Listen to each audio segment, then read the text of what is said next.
Welcome back, everyone. It's 2022. We're Simply Bitcoin. We break down the news from Twitter, the Daily Fail, meme review, software releases, hardware releases, and the websites by plebs. We are going to the numbers. Let's do it. Number time! Number time is brought to you by Bitcoin 2022. Get your tickets quickly before the price goes up. It's coming soon, April 6th to 9th, and you can take advantage of the link down below for 10% off your tickets to Bitcoin 2022. At the time of this recording, the block height is 717,027, the Bitcoin price 46,875, chain rewrite days 739, total public lightning capacity 3,307.43, Moscow time 21:33, and blocks to the halvening 122,973. You know what it was. The numbers. The numbers. Dude, so 2021, other than the beginning, was really interesting because we stayed at this price. You know, plus and minus, of course, but essentially channeling around 50K. You know, so is 50K the new 10K? Maybe. Maybe not. Phil? We said that last year. We said that last year that I think 48K is the new 10K, but yeah, 50K, and I think we also said 58K was the new 10K. Mm-hmm. But it's just so funny, right? Because now here we are. It's Proof of Keys Day, right? It's also Bitcoin's birthday, right? It's the Bitcoin birthday, 13-year anniversary, and it's just funny that here we are in 2022, and everyone was wrong. Everyone was wrong. That is correct. Everyone was wrong. Now everyone's kind of changing. Oh, we have some people that are just bearish for the rest of the year. You have a lot of, you know, I'm not going to, they're friends and we of were mine. wrong. Yeah, we were wrong. A lot of people are saying that it's an elongated cycle, that, you know, the 100K, the 200K is going to be hit this year. But I have no expectations. I'm not going to say it's the same mistake I made last year when I was expecting 100K Bitcoin by the end of the year. And that's exactly why we don't talk about price predictions on this channel, because we want to focus on the signal. But Phil, before I move on, we totally forgot to mention this. Guys, we are ramping it up this year, and we're moving to a fixed release for every day's episode. Monday through Saturday, our episode's going to be drop at 12 p.m. Eastern Standard Time, noon time Eastern Standard Time, every single day, Monday through Saturday. So that's what we're going to try to aim for. We've got that requested from a lot of people saying, hey, you know, I don't like that your episodes are released, you know, throughout the day. So we're going to try to release sporadically. Exactly, sporadically. That's the word I was looking for. So we're going to try to release it every single day at 12 p.m. Eastern Standard Time, unless we tell you that we're going to miss the episode. We're going to try to be very consistent, like the Honey Badger, like professional. Like professional, exactly, Phil. Anyways, check out this. You know, because we don't like to focus on the Kaka Fiat price because we feel like that is noise. But this is signal. This is actual data that you could verify. This is Jimison Lop. He's talking about the classic V-shape recovery. This is nation-state resistance. And again, we've talked about this many times on this show. This is the China ban, and this is the recovery of the hash rate in 6 months. You're looking at a line right now, but what this represents is millions upon millions of actual pieces of hardware relocating around the world, all in a decentralized manner without any central authority telling them to do so. That is the nation-state resistance that Lop is talking about. And again, a little bit of speculation, but from a mining standpoint, I was kind of blind to this last year because, you know, I was just so obsessed with 100K in December. Thank God I didn't tell you guys about it, but that's what I was thinking internally. And, but I always knew, and I had this suspicion that the hash rate the price was not going to recover without the hash rate recovering. And this is where we are today. And I feel really good that the Bitcoin hash rate recovered. I think it was necessary for the price to continue forward. Anyways, Phil, check this out before I get your perspective. Bitcoin proof of work equivalent days hits an all-time high. That is absolutely crazy. This represents the security of the Bitcoin network. An attacker with 100% of the current hash rate would have to spend over 2 years mining in order to accumulate enough work to rewrite the entire Bitcoin blockchain. That is absolutely crazy. That is the security of Bitcoin. This is why the price of Bitcoin is where it's at, in my perspective, from the perspective of a Bitcoin miner. And this is value. This represents value to me. This is immutability, right? This is what it is. It's protected by a giant decentralized wall of energy that is the Bitcoin miners. Absolutely freaking crazy. Anyways, Phil? That's what makes me want to stack. I see stuff like that, and I want to stack. And I do want to point out, I thought that you wanted me to talk about our release times, the show release times at the end of the segment. Oh, I didn't realize. Miscommunication. So that was my bad. No, it was my bad.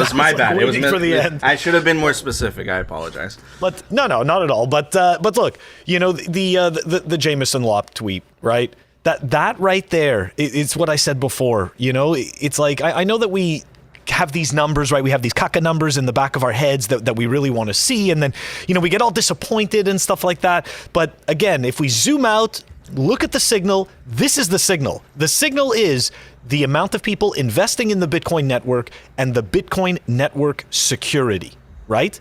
Look at that. 100% of the current hash rate mining for 2 years in order to attack the Bitcoin network? Good luck. Absolutely, man. Dude, it's incredible. And this is why Bitcoin, right? None of the shitcoins are going to provide that type of immutability and decentralization. None of them. It doesn't even come close. This is what makes Bitcoin unique. But anyways, Phil, it's time for the Daily Fail. The Daily Fail is brought to you by Amber app. Check them out, amber.app. It's a Bitcoin stacking app by toxic Bitcoiners. The link is down below. It's New Year's, and I missed hanging out with Yellow every single day. It's always so much fun, but I always get to catch him on Twitter. I never stop believing, and neither does Yellow. Amber, the smart way to stack sats. All right, so we are starting off with our first fail of the year, and shout out to Lucky Redfish for tagging us in this. He actually tagged us in both of them. All right, tagged us in our first RugPull of 2022. That's right. People didn't even have 48 hours before they got RugPull. We're going to get into that one in a sec, but right now, let's take a look at some NFT failure. Coin Icarus, are these fungible then? What is he talking about? Let's dive into it. 2 mirrored copycat Bored Ape NFT projects cause copyright infringement controversy. Oh my gosh, no way. The story continues. Who would have thought this would continue to happen? In the midst of the hype surrounding the Bored Ape Yacht Club, BTC, non-fungible token collectibles, 2 NFT projects have appeared offering, wait for it, near identical or mirrored versions of the original BTC NFTs. Oh my gosh, no way. The NFT marketplace OpenSea has removed the NFT projects from the market for breaking the rules against copyright infringement. No copyright on NFTs. Anyways. Here we go. 2 copycat Bored Ape Yacht Club projects caused a stir. NFT fans have been discussing 2 controversial copycat NFT projects called Facey and Pacey, Funky Ape Yacht Club in recent times. The 2 projects introduced the copycat versions of Bored Ape Yacht Club NFTs that were slightly altered or mirrored. Like you can tell the difference or something. They all look the same to me. That's the funny part. I don't care which ones I'm looking at. Essentially, the phony Bases left face instead of right, and they share the exact same avatars as Basey originals. When the Pacey project revealed its concept, it paid homage to the Crypto Funks, which were also similarly styled copycat versions of the popular CryptoPunks NFT collection. Once upon a time, the Crypto Funks waged war against the tyranny of DMCA, and the Pacey creators wrote on December 6th, "We are joining the battle. It's time to get funky. We're launching 10,000 hand-coded and flipped NFTs." You really got to give it to them, right? Because this isn't just flipped with an F, Nico. This is flipped with a PH. They mean business. Big business here. So, I mean, look, it just goes on, right? It just doesn't end, and I just thought that was hilarious that, of course, you know, we got to start the year off with more of the same absolute garbage. And the more that I was thinking about it, right? So it's interesting because an artist, right? An artist can make the same, can make another Mona Lisa, but it won't be the original Mona Lisa. You and I have discussed this before. It doesn't have the same stroke, right? The same, brush strokes or anything like that. But with NFTs, it's pixels on a screen. You can literally make the exact same thing over and over again with the same depth and same quality. Absolutely. Man, this whole thing is a total joke. It's a distraction. These developers, these shitcoiners are using this as a way to extract Bitcoin from you. And it's just clear.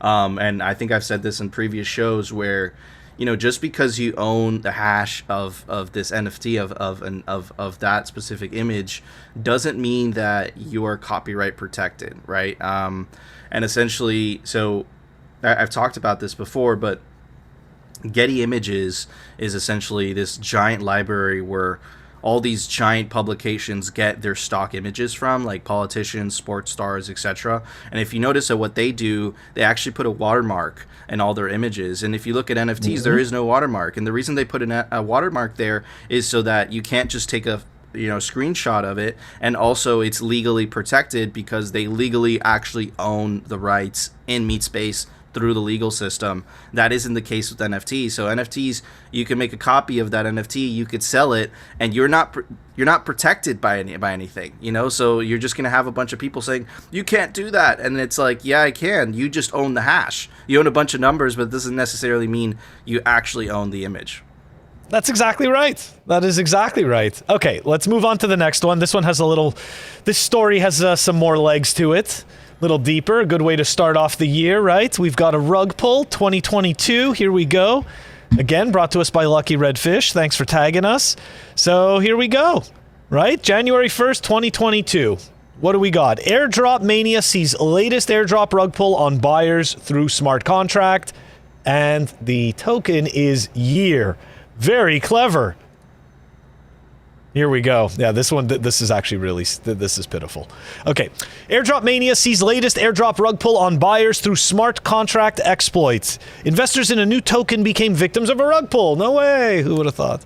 The exploit used a seemingly innocuous piece of smart contract code to prevent sale of the new token.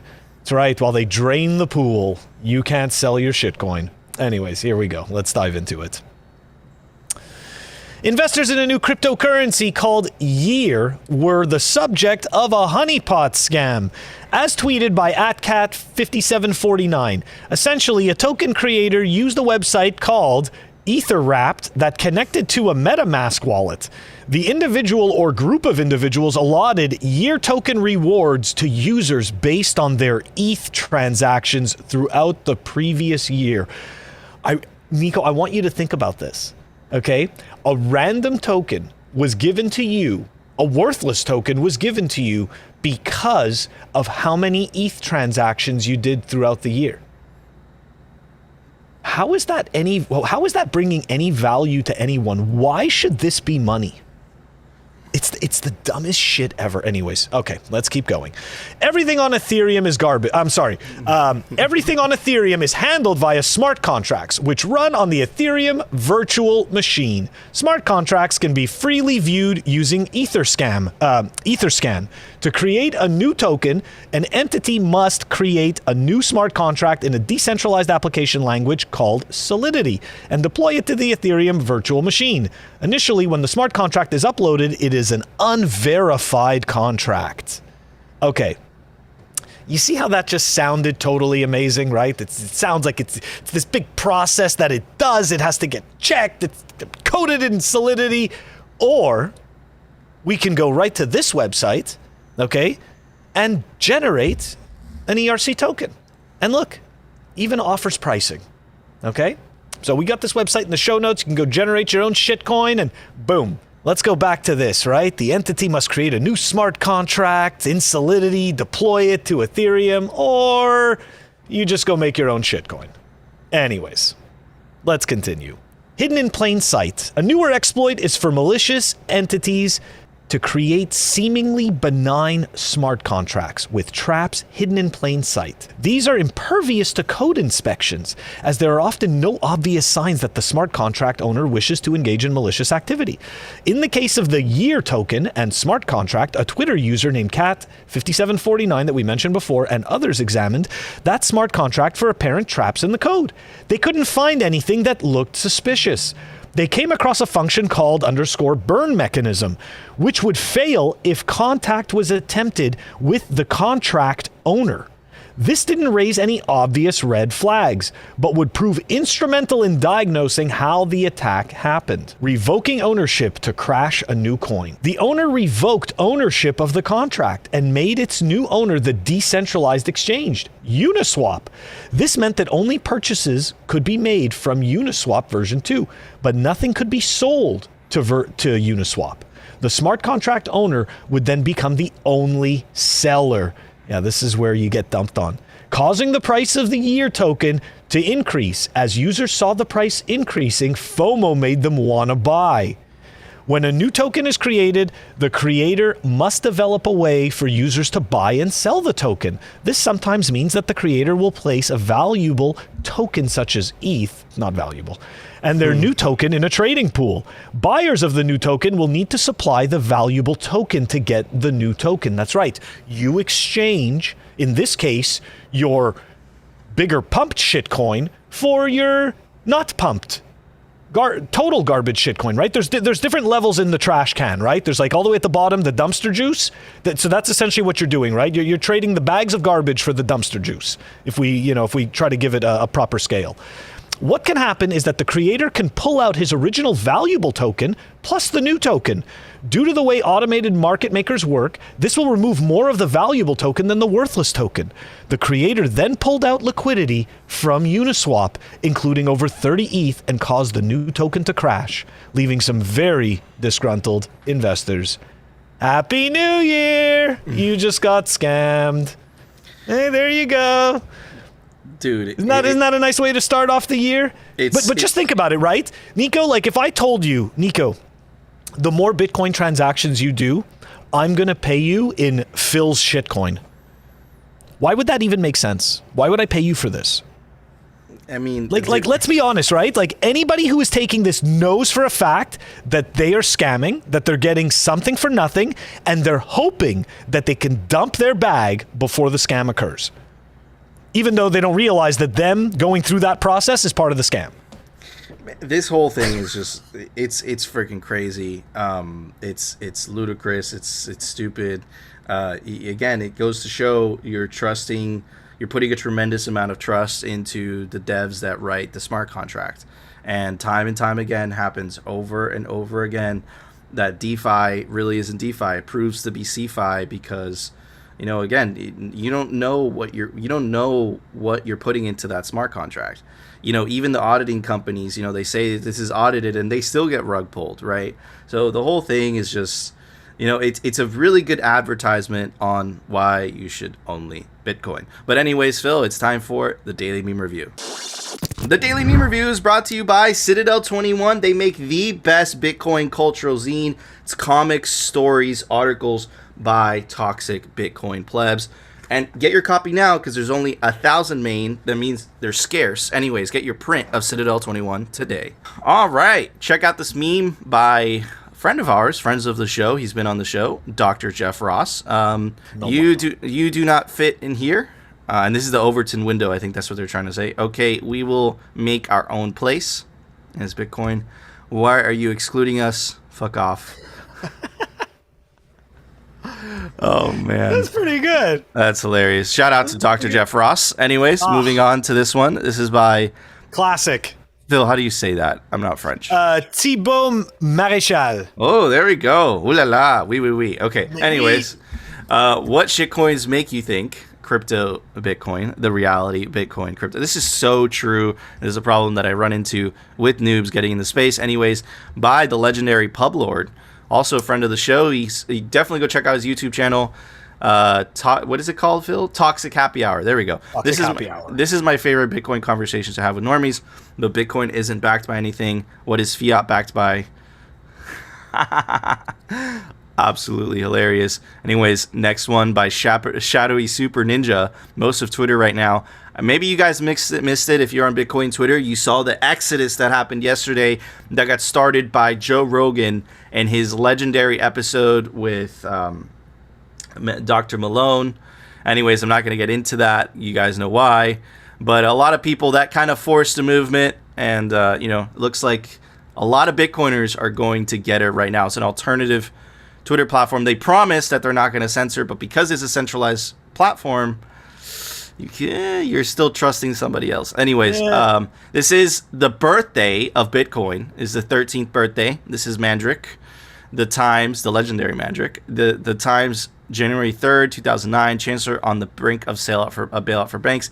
This was included in the Genesis block of Bitcoin, the first Bitcoin block, and this is where he got the line from. It was a newspaper of that day.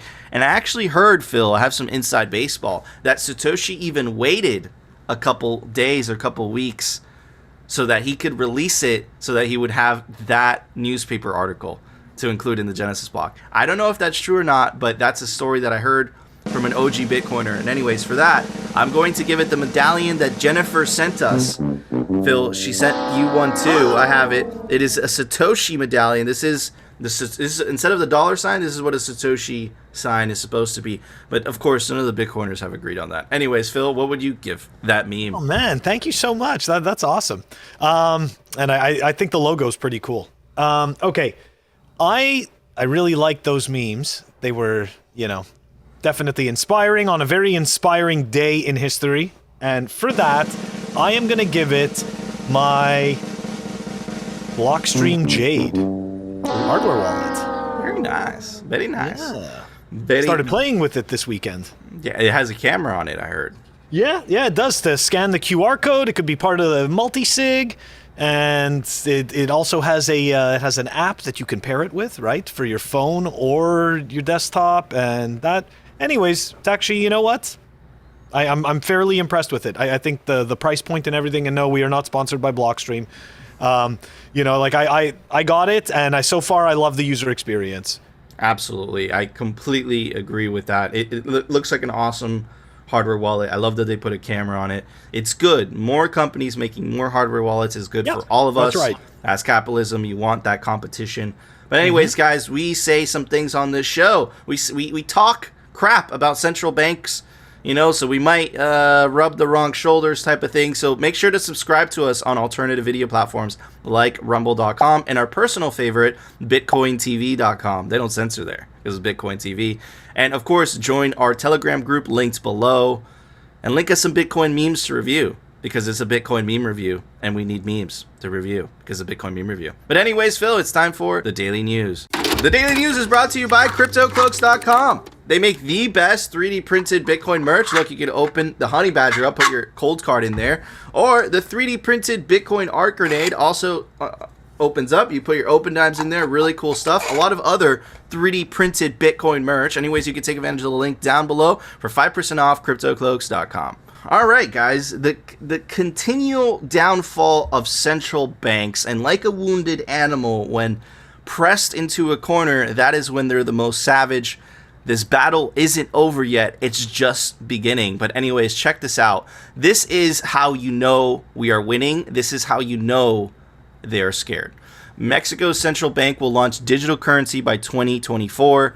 Mexico's central bank will have its own digital currency in circulation by 2024 as parts of efforts, check this out, Phil, to boost financial inclusion. A KYC system, the current legacy financial system, isn't made for financial inclusion. Bitcoin is made for financial inclusion because Bitcoin doesn't care what country, where you're from, right? And more importantly, what they're going to offer is going to give the government the ability to censor and debase the currency, right? But they don't want you to know that. Anyways, they say these new technologies and next generation payment infrastructure are extremely important. The federal government posted late Wednesday on its Twitter account confirming the bank's plan. Again, A lot of signal there. The federal government, right? The state would like you to use their money. But as we're seeing from Turkey, which we'll cover on tomorrow's episode, right? You can't trust the state's money.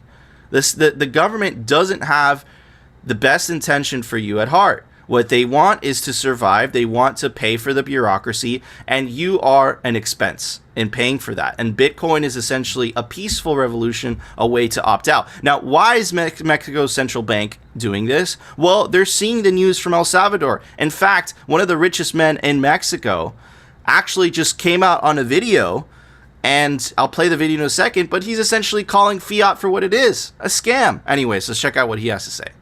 Aléjense del dinero fiat. El dólar, el euro, el yen, el peso, todos son el mismo cuento. Es dinero falso, de papel, de mentiras. Y los bancos centrales están produciendo más dinero que nunca. Inviertan en Bitcoin. So again, but it's not only him, right? And this is why central banks all over the world are scrambling. We've covered the Bank of England also. You know, we had that guy in the suit saying, we would like to do central bank digital currencies for you, right? And now it's Mexico as well. But it's not only Ricardo Salinas, right? It's also other billionaires. Check out this article. Billionaires are embracing Bitcoin and shitcoins in case money goes to hell, right? January 1st, 2022. Thomas Petitfri took out a full-page ad in the Wall Street Journal in 2017 warning of the dangers that Bitcoin futures pose to capital markets. These days, the Hungarian-born billionaire is well-versed in crypto speaks, preferably worth $25 billion, said it's prudent to have 2 to 3% of one's personal wealth in cryptocurrencies just in case fiat goes to hell. Very similar rhetoric than the Mexican billionaire that I just read, and this rhetoric is very dangerous, which is why you have central banks scrambling to try to keep on that control. You see it in Turkey as well, which we'll cover tomorrow. Anyways, it's not only Peter. Ray Dalio recently revealed he was holding at least some Bitcoin and Ethereum in his portfolio only months after questioning crypto's utility as a store of value. The Bridgewater Associate founder views the investment as an alternative money in a world where cash is trash. Again, similar rhetoric. Ricardo Salinas calls Bitcoin, fiat fake. You have Ray Dalio essentially saying the same thing, but in different words. Inflation erodes buying power. Same language. Paul Tudor Jones disclosed he's invested as a hedge against inflation. Again, inflation, same rhetoric, same messaging. And almost half the family offices Goldman Sachs Group Inc. does business were interested in adding digital currencies to their portfolios, according to a recent bank survey.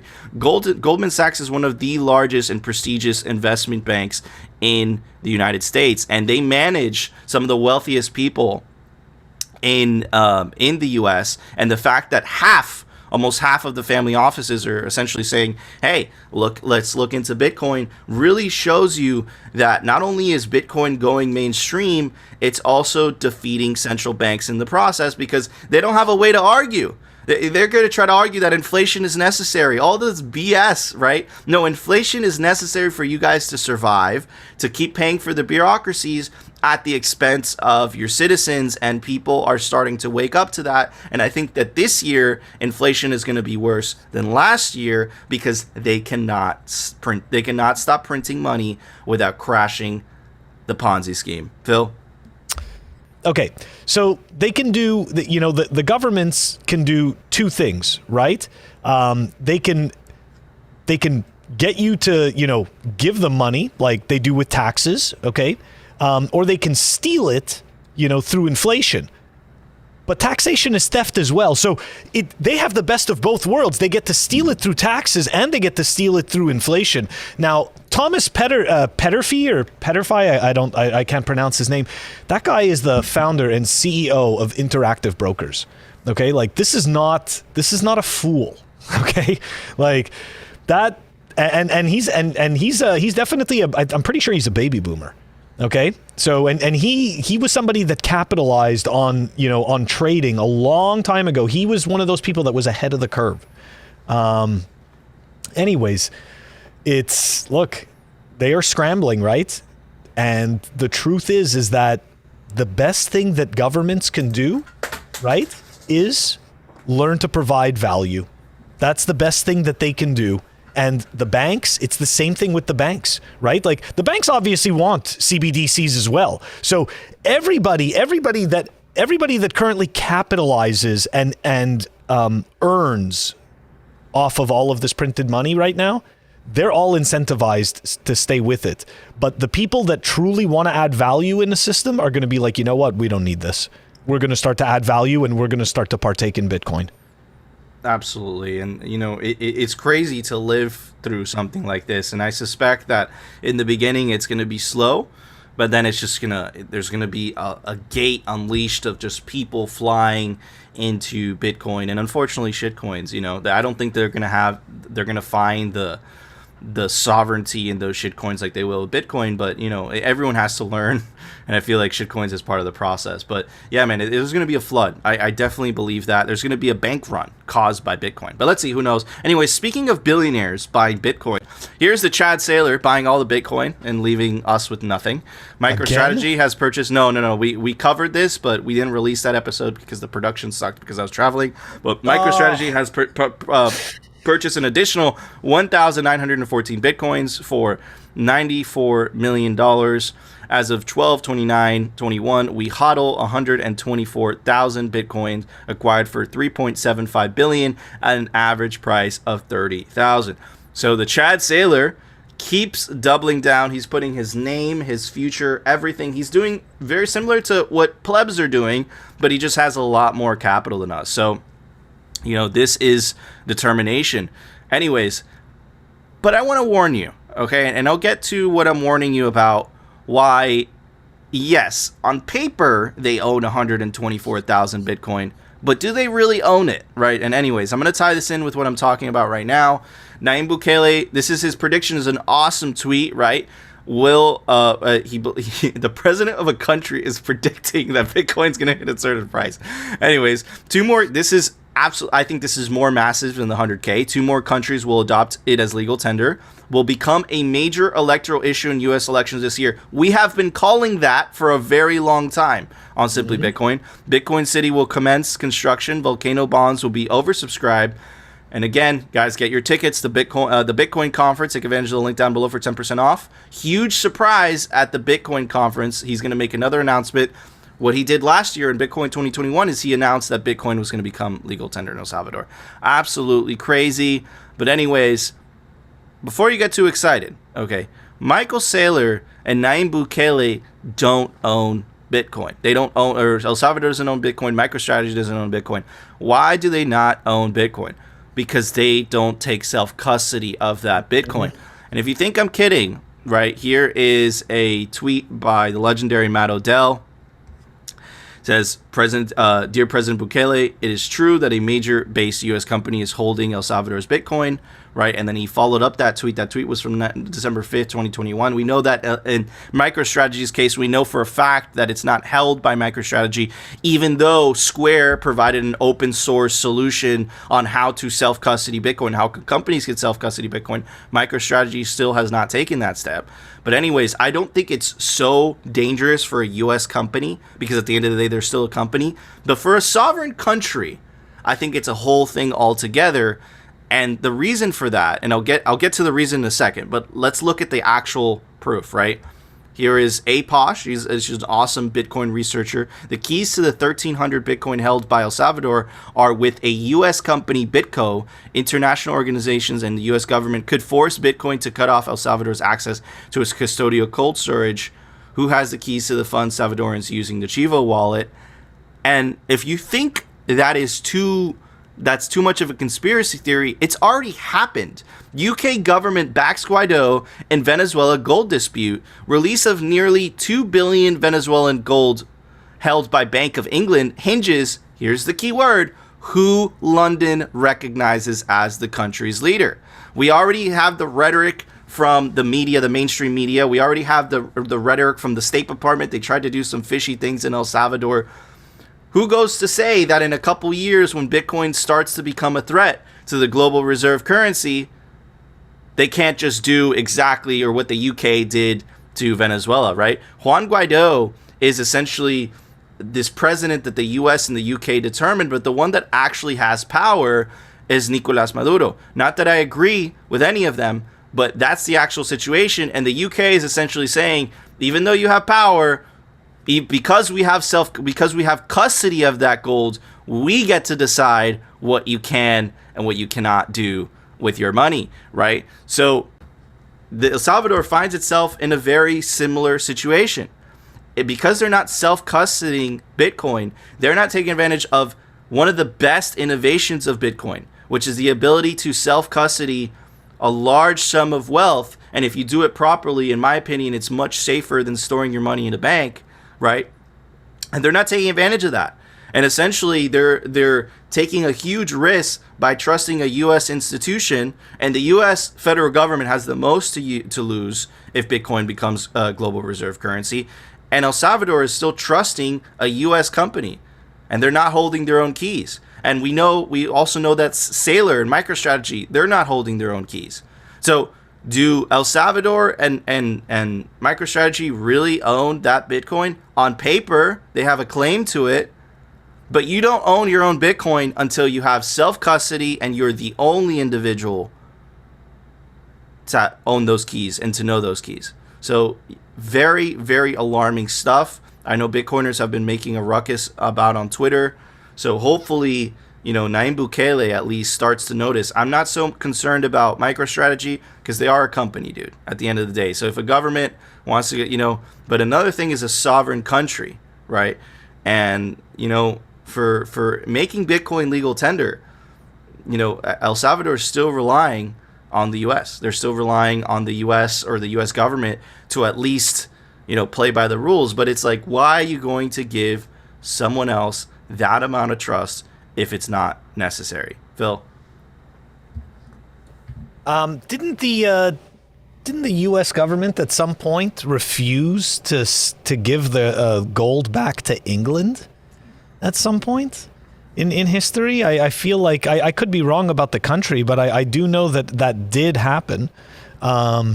So I don't know if I would necessarily trust the government, right? The other thing is that something that we should be really concerned about with the Venezuelan gold is that a government is choosing to nominate the person that they want, and they are choosing to ignore reality and simply choose an alternate reality that they've decided, which should worry everyone about their store of value. So yeah, that is a very scary situation. And shout out to Anita, right? Because that was Anita Posh. She's a great podcaster, fellow Bitcoiner. And, this is the thing about Bitcoiners, right? Like, it may not be the information that people want to hear. Like, everybody wants to cheer, right? And everybody wants to be excited. Oh, MicroStrategy owns all this Bitcoin, right? El Salvador, all this stuff. But look, at the end of the day, these are the conversations that people need to have. These are the contention points that people begin to argue about, right? Which I'm not saying that that's necessarily correct or not, but the point is that we're having those conversations, and those conversations are what's going to lead, I believe, to innovation. Because right now, as you read that article, all I could think about is, well, hold on a second, like, how does a company go and custody their own Bitcoin, and how do they stop a central point of failure, right? So that's a really good point. Square actually provided an open source solution on how to self-custody Bitcoin, but MicroStrategy has decided not to use it. And I might be wrong on this, but I'm pretty sure that they actually use Coinbase, right, to store their Bitcoin, right? I might be wrong, but what I've read, right, is that it's one of the mainstream exchanges. And yeah, I'm pretty sure it's Coinbase actually. So I'll pop up a correction if it's not, but yeah, man, I think you're right. This is very, very scary stuff, and it's like, this doesn't solve anything, right? This doesn't solve anything. If people don't self-custody their Bitcoin, you're not changing the system. It's the same system, but it's a different thing. And what they'll do is that they'll start debasing current Bitcoin, because they'll just, not the actual asset, not Bitcoin itself, but they'll start making paper Bitcoin, and essentially there'll be more paper Bitcoin than there is actual Bitcoin. And right? that'll blow up. Of course, it always does. It always blows up, right? But it's like, how do you protect yourself against this? You own actual Bitcoin, and you take self-custody, and you are the only individual that has access to those keys. And by doing that, even if the world around you is on fire, you know that your Bitcoin isn't going anywhere, right? But anyways, something alarming. Let's see what happens. But anyways, Phil, there was an open source software release today. Why don't you tell everybody about it? Software releases. The software releases are brought to you by CipherSafe. Check them out, cyphersafe.io. Nico's going to get the Cypher Grid. I've got right here the Cypher Wheel. This is the best place to store your seed. Tamper-proof, pet-proof, fill-proof, Nico-proof, 2022-proof. The link is down below.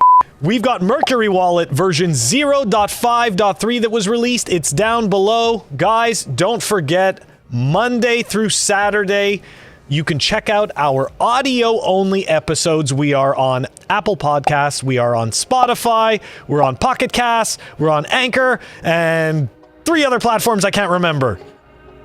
Awesome, thank you, Phil. All right, guys, that was our show. Like Phil said earlier, I think I was me that said it. Dude, we are going to start releasing the show on a fixed schedule. So the time that we're aiming for is 12 p.m. Eastern Standard Time, Monday through Saturday. But anyways, guys, that was our show. If you enjoyed the show, smash that like button. And of course, if you want to continue hearing the Bitcoin news from the plebe-pleb perspective and the catastrophic fails from the NFT shitcoiners and the central bankers, definitely consider subscribing to Simply Bitcoin. We'll see you tomorrow, guys, for a brand new episode. The Evil Clown Show is continuing right along into 2022.